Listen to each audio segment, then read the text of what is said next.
दोस्तों ये है मेरा ग्रो एप्लीकेशन जिसके अंदर आप देख रहे हैं मैं प्लेज होल्डिंग के टैब पर हूँ, यानी कि मैं आज आपको समझाने वाला हूँ कि प्लेजिंग क्या होती है।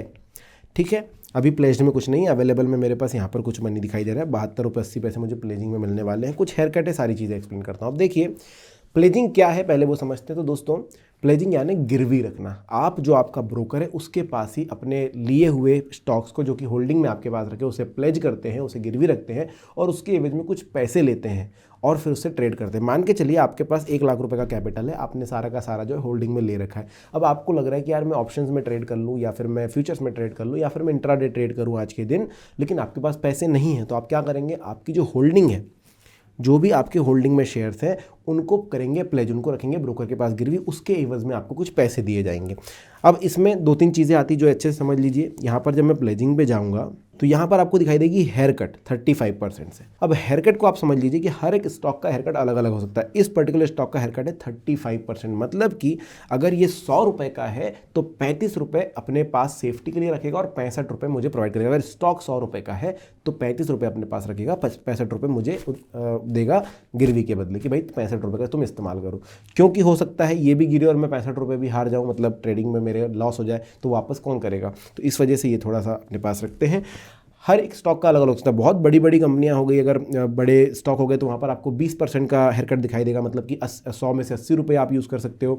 कुछ कंपनी का 40% भी रहेगा तो आप 100 में से 60 रुपये यूज़ कर सकते हो। इस तरीके से हेयर कट होता है। अब दूसरी चीज़ आप देख रहे हैं यहाँ पर कि रिलायंस पावर के ऊपर मुझे मिल रहा है, लेकिन मेरे पास निप्पॉन का गोल्ड बीज भी तो है, उस पर क्यों नहीं मिल रहा है। तो इस पर मैं बताता हूँ कि क्या चीज़ है। जो स्टॉक आपके पास होल्डिंग में रखे हुए हैं उनके ऊपर आप ले सकते हो, लेकिन जो आपने आज ही खरीदा, जैसे ये निप्पॉन गोल्ड बीज जो है मैंने आज ही खरीदा, तो इसके ऊपर मैं इसको प्लेज नहीं कर सकता, इसको गिरवी नहीं रख सकता, इस पर पैसे नहीं रख सकता। ये 1-2 दिन के बाद मुझे आएगा। ठीक है, तो अभी फिलहाल हम प्लेज पर जाएँ तो मेरे पास मुझे 72 रुपये 80 पैसे मिलेंगे, क्योंकि 110-112 रुपये कुछ प्राइस अभी मेरे पास चल रहा है इसका।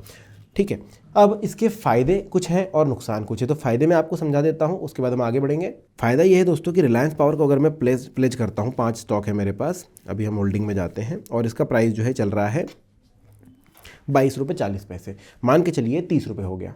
तो ये जो 8 रुपये या 7 रुपये का जो बढ़ोतरी है वो किसके पास जाएगी, क्योंकि गिरवी तो ब्रोकर के पास रखे। तो ये बढ़ोतरी मेरे पास ही आने वाली है, इसमें कोई तकलीफ नहीं होने वाली है। वो बढ़ोतरी क्योंकि मैंने प्लेज किया हुआ है, मैंने बेचा नहीं है, तो वो मेरे पास ही आएगी। दूसरी चीज़ है, अगर उसका डिविडेंड कुछ मिलने वाला है तो किसके पास जाएगा, तो वो भी मेरे पास आएगा, क्योंकि मेरे हैं, मैंने सिर्फ गिरवी रखे, उसके एवज में कुछ पैसे लिए, तो डिविडेंड भी मेरे पास आने वाला है। अगर वो कल को स्प्लिट हुआ और 4-5 पार्ट में स्प्लिट हो गया तो वो स्टॉक का प्राइस छोटा कम हो जाएगा, तो स्टॉक के नंबर्स ऑफ स्टॉक्स बढ़ जाएंगे, तो वो भी मेरे पास आने, उसमें कोई भी तकलीफ नहीं होने वाली है। दूसरा है, प्लेज करने में मुझे किसी तरीके का कोई पैसा नहीं लग रहा है। यहाँ पर कोई भी छोटे से छोटा चार्ज नहीं लिया जाता है, ना ही कोई चार्ज, ना ही कोई जीएसटी का, ना ही कोई टैक्स लगता है। आप प्लेज कर सकते हैं फ्री ऑफ कॉस्ट। और अगला और सबसे बड़ा फायदा ये है दोस्तों कि आप डिलीवरी स्टॉक से तो कमा ही रहे हो। अगर वो 22 रुपये का 30 रुपये का, तो उससे तो आपका जो है फ़ायदा हुआ ही हुआ। साथ ही साथ जो मार्जिन आप यूज़ कर रहे हो, जो 72 रुपये 80 पैसे का जो मार्जिन आपको दिया जाएगा, उससे जो आप इंट्राडे कर रहे हो या आप ऑप्शन बाइंग या सेलिंग कर रहे हो या फ्यूचर में कर रहे हो, वो भी, उससे भी जो प्रॉफिट हो रहा है वो भी आपको मिल रहा है, यानी कि डबल प्रॉफिट होता है। अब आप कर क्या सकते हो, ये जो मार्जिन लेगा उससे कर क्या सकते हो, तो आप दोस्तों ऑप्शन बाइंग कर सकते हो, ऑप्शन सेलिंग कर सकते हो, फ्यूचर्स में ट्रेड कर सकते हो और इंट्राडे ट्रेडिंग कर सकते हो। डिलीवरी में कोई स्टॉक नहीं खरीद सकते, भैया इससे भी खरीद लिया और इससे भी खरीद लिया, ऐसा नहीं होता। ये मार्जिन है, आपको उसको मार्जिन की तरह इस्तेमाल करना होगा। अब डिसएडवांटेजेस क्या है, बिना सुने मत जाइए। डिसएडवांटेजेस, सबसे पहली बात यह है कि भाई अनप्लेजिंग जब करोगे तो आपको एक मिनिमल सा चार्जेस लगेगा। वो चार्ज क्या है, अनप्लेजिंग का चार्ज सिंपल 20 रुपये प्लस जीएसटी पर ऑर्डर ये लगता है। अगर आपने अनप्लेज कर रहे हो, आपने 10 प्लेज करे थे, उसमें से 5 अनप्लेज करने जा रहे हो, तो 5 के ऊपर 20 प्लस जीएसटी लगेगा। फिर अगले 5 जब अनप्लेज करोगे तब उसके ऊपर अलग से लगेगा। अगर टोटल 10 के 10 अनप्लेज कर दोगे तो 20 रुपये प्लस जीएसटी लगेगा। इस तरीके से अगला डिसएडवांटेज ये है कि भाई आप जो BTST यानी बाइंग टुडे सेलिंग टुमारो वाले जो स्टॉक्स हैं उन पर नहीं कर सकते। जैसे मैंने बताया, आज खरीदा है, कल उसको प्लेज करने वाले हो, कल ही उसको बेचने भी वाले हो, तो ऐसा नहीं हो सकता है। ऐसे करने में तकलीफ बढ़ेगी। इसलिए आप क्या करना, जो भी लॉन्ग टर्म के स्टॉक्स हैं उनको प्लेज कीजिए, क्योंकि अनप्लेजिंग में लगते हैं 24 घंटे। ये प्रोसीजर लंबा होता है, तो आप तब तक बेच नहीं पाओगे उसको। आपने खरीदा आज है, कल उसको प्लेज कर दिया, कल ही आप बेचने का सोचते तो आप उसको बेच ही नहीं पाओगे, क्योंकि वो प्लेज्ड है, वो आपने किसी के पास गिरवी रखा हुआ है।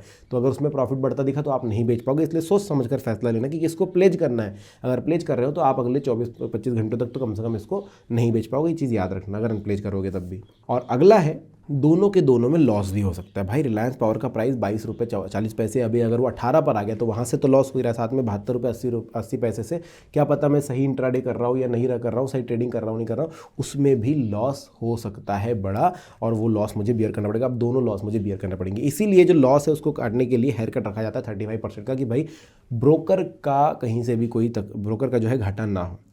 अब ट्रेडिंग में लॉस हुआ, अगर मान के चलिए ट्रेडिंग में लॉस हो गया और मेरा जो बैलेंस है वो नेगेटिव चला गया, यहाँ पर दिखाई देगा मुझे बैलेंस वो नेगेटिव में चला गया। ऑब्वियसली अगर यहाँ पर भी लॉस हुआ, अब मैंने 65% में से मैं यूज़ कर रहा था, यहाँ पर 65% पैसे जो है मैं यूज़ कर रहा था, अब 72 रुपये में से मैंने 50 रुपये गवा दी, मेरे पास 22 रुपये ही बचे हैं, ठीक है। तो मेरा जो ये बैलेंस है वो नेगेटिव में चला जाएगा, क्योंकि ये तो प्लेज का अमाउंट था। तो ऐसी स्थिति में ग्रो क्या करेगा, क्या ग्रो जो मेरे स्टॉक्स उनको बेच देगा क्योंकि गिरवी उनके पास रखे? तो ऐसा नहीं है दोस्तों, लगभग 60 दिन का समय ग्रो देता है आपको, 60 दिन का समय देता है। देखिए यहाँ पर 60 दिन का समय देता है, तब तक आप अमाउंट डाल करके अपने जो स्टॉक्स उसको रिकवर कर सकते हो। अगर 60 दिन के बाद नहीं किया तो फिर उनके पास कोई ऑप्शन नहीं बचता है। लेकिन इन 60 दिनों में आप देख सकते हैं, सबसे पहली चीज़ ये होगी कि जैसे आपका नेगेटिव में गया तो अगले दिन से डिलेड पेमेंट, क्योंकि आपने पेमेंट वापस नहीं करी तो 0.045% प्लस GST आपके ऊपर चार्ज लगाया जाएगा, ठीक है। और 5 दिन तक ये चार्ज लगेगा, और 5वें दिन के बाद आपको जो है प्लेज फैसिलिटी जो है आपकी ब्लॉक हो जाएगी। अगर आप नेगेटिव रखते हैं अपने, अगर आपका बैलेंस नेगेटिव रहता है लगातार 5 दिन तक, तो ये आपके ऊपर आपकी जो प्लेज फैसिलिटी वो बंद हो जाती है। ये चीज़ आप ध्यान में रखिएगा। और एक और चीज़ है ध्यान में रखने की, कि अगर आपने 80% जो आपको जो मार्जिन अमाउंट है उसका 80% से ज़्यादा लॉस में चला जाता है, तो भी आपके शेयर बेच करके जो है रिकवरी ग्रो ले लेगा। मतलब कि समझिए आपने 100 रुपये का शेयर उनके पास गिरवी रखा था, 80 रुपये आपको दिए गए थे, अब उसमें से भी अगर 64 रुपये से ज़्यादा का लॉस आपका हो जाता है तो ग्रो आपके जो शेयर बेच करके फिर उससे रिकवरी अपनी कर लेगा, उसके पास कोई और ऑप्शन नहीं बचेगा। तो ये है दोस्तों प्लेजिंग। इसके अलावा कोई जानकारी अगर आपको चाहिए तो कमेंट सेक्शन में ज़रूर लिख दीजिएगा। वीडियो कैसा लगा ज़रूर बताइएगा। धन्यवाद।